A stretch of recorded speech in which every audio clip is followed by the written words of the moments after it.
get your comments on what the council has said about the deletion of the sentence relating to new build developments. Does that pick up your point? Thank you. Yes, we did raise the point about that last sentence of the first paragraph, and we would agree with the council's proposed deletion of that sentence under main modification 28 because of policy 36. However, I wonder if through yourself, sir, if I could just ask for clarification about policy 36, which is about electronic communication. This is covered by Part R of building regulations.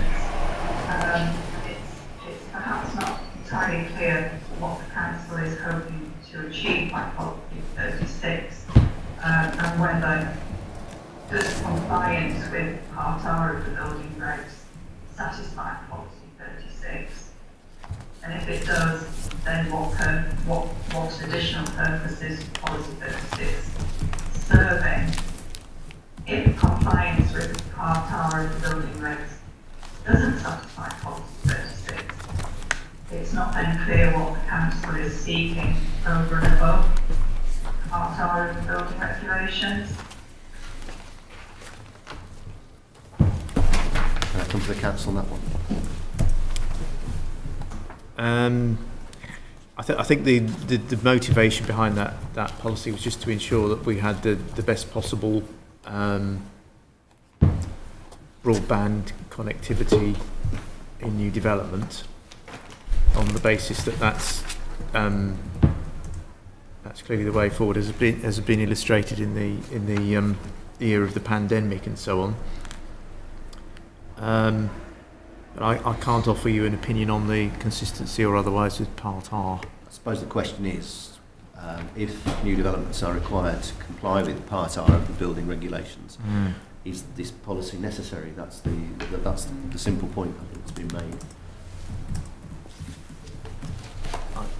I'd have to go away and... Can you take that one and have a look? Because obviously it is important for our deliberations on the plan.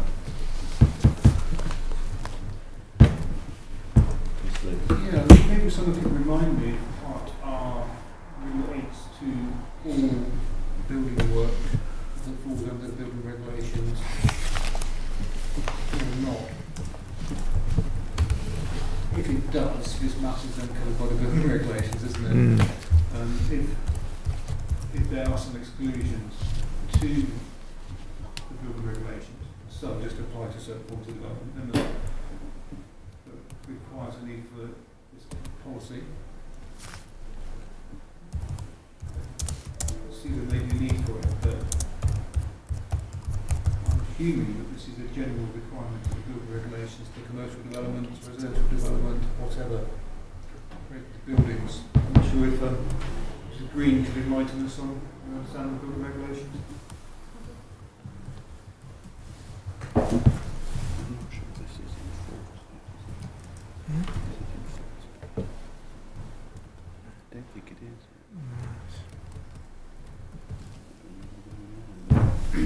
I'm trying to remember where we are with Part R. I'm not sure that Part R is actually in force in relation to electronic communications. I've had this in Section 78 appeals that inspectors are still attaching conditions because the building regulations are not yet in force. But I don't know whether Mr. Green can assist us on where we are with Part R.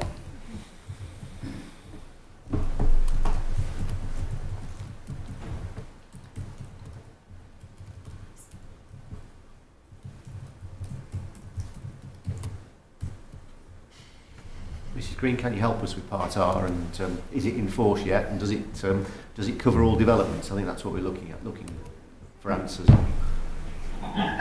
Yes, as far as I'm aware, it covers all developments, and Part R is it exists and is in force.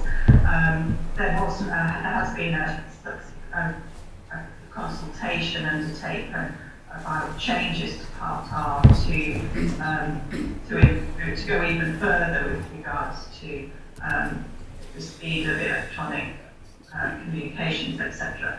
And we haven't had the government's response to that consultation. We are still awaiting that. But Part R is in existence and is implemented.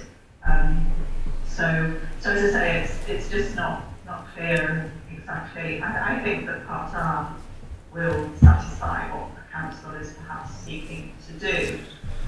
So in which case, is this policy actually adding anything or achieving anything, or is it alternatively sort of causing confusion? Because if the council's not clear about what it's seeking, if it was seeking something in addition to Part R, then there may be cost implications, etc., which haven't been taken into consideration, because obviously developers are working to the standards set out in Part R. So my point of view is that I think that Part R would satisfy the council, but I would like the council to come back and confirm that. Mr. Everard, is this the one you would like to take away and have a look at, or is it something you can give us an answer on now?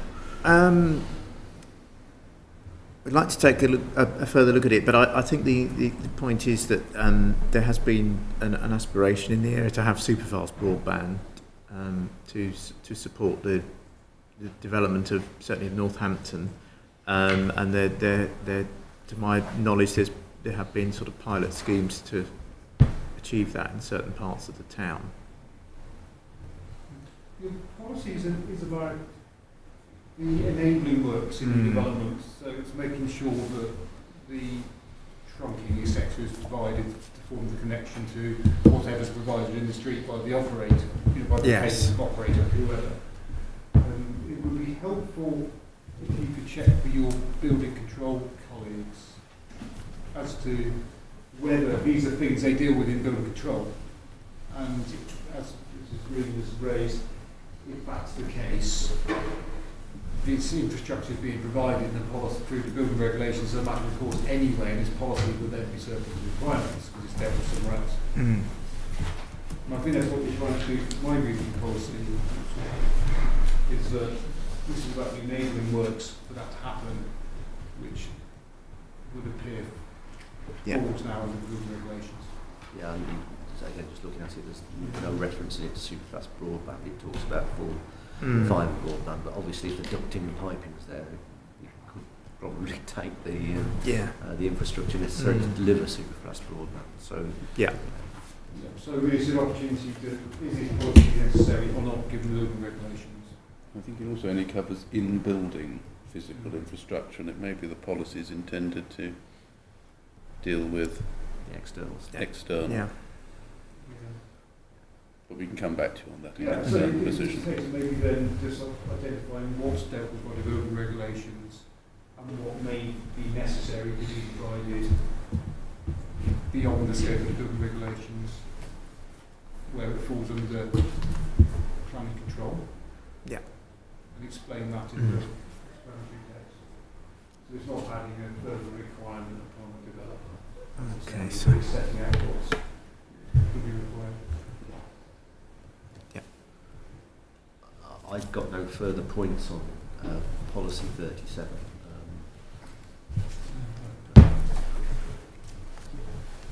Mr. Green, have you got any further points on policy 37 that you haven't already mentioned? No, thank you, sir. We've covered all of the points that we've made in our recommendation. Okay, thank you. This brings me on to table 12, the implementation and monitoring framework, and appendix G, which is the primary education. I haven't got any further points on those, but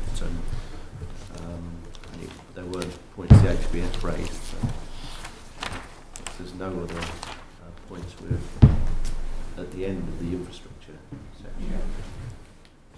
So,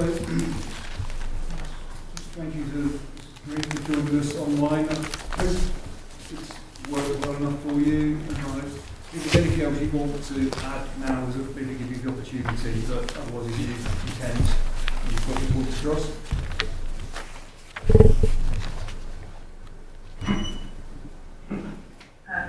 Thank you, so no, I have nothing else to add. Okay, thank you very much. It's coming up to 1 o'clock. I suggest we adjourn for lunch now. Let's see if we can warm up a bit. We'll continue with the other policies at 2 o'clock. Thank you, sir. Thank you, sir. Right.